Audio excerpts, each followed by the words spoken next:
April 1 മുതൽ partnership LLP firms അവരുടെ പാർട്ണേഴ്സിന് കൊടുക്കുന്ന റെമ്യൂണറേഷന് മുകളിൽ TDS ആപ്ലിക്കബിൾ ആകുന്നു. 100 ചോദ്യങ്ങൾ ചർച്ച ചെയ്യുന്നു 100 Q&Aയിലൂടെ. ഞാൻ Shameer Basheer, practising tax professional and business adviser.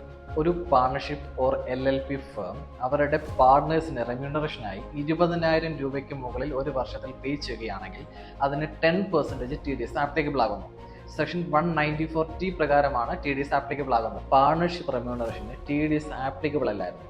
പാർട്ണേഴ്സിന് കൊടുക്കുന്ന ഏതൊരു തരത്തിലുള്ള റെമ്യൂണറേഷനും ഈ സെക്ഷൻ അട്രാക്ട് ചെയ്യും. അത് സാലറി ആയിക്കോട്ടെ, കമ്മീഷൻ ആയിക്കോട്ടെ, ഇൻട്രസ്റ്റ് ആയിക്കോട്ടെ, വാട്ടെവർ എന്ത് പേരിൽ കൊടുത്താലും അത് ഈ സെക്ഷൻ അട്രാക്ട് ചെയ്യും. ഒരു പാർട്ണർഷിപ്പ് ഫേം പാർട്ണർക്ക് പേയ്മെന്റ് കൊടുക്കുകയോ അല്ലെങ്കിൽ അക്കൗണ്ടിൽ ക്രെഡിറ്റ് ചെയ്യുകയോ ചെയ്യുന്ന സിറ്റുവേഷനിലാണ് TDS ആപ്ലിക്കബിൾ ആകുന്നത്.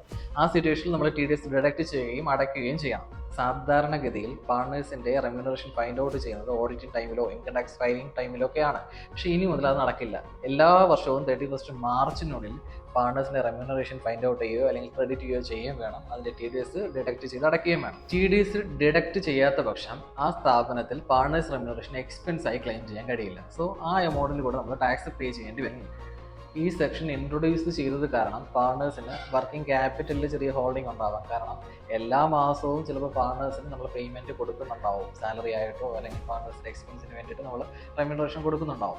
ആ സമയങ്ങളിലെല്ലാം നമ്മൾ TDS കട്ട് ചെയ്യുകയും 10% പേ ചെയ്യുകയും ചെയ്യേണ്ടി വരും. അങ്ങനെ വരുന്നത് ഒരു വർക്കിംഗ് ക്യാപിറ്റലിനെ അഫക്റ്റ് ചെയ്യുന്ന ഒരു സിറ്റുവേഷൻ കൂടി ഉണ്ടാക്കാം.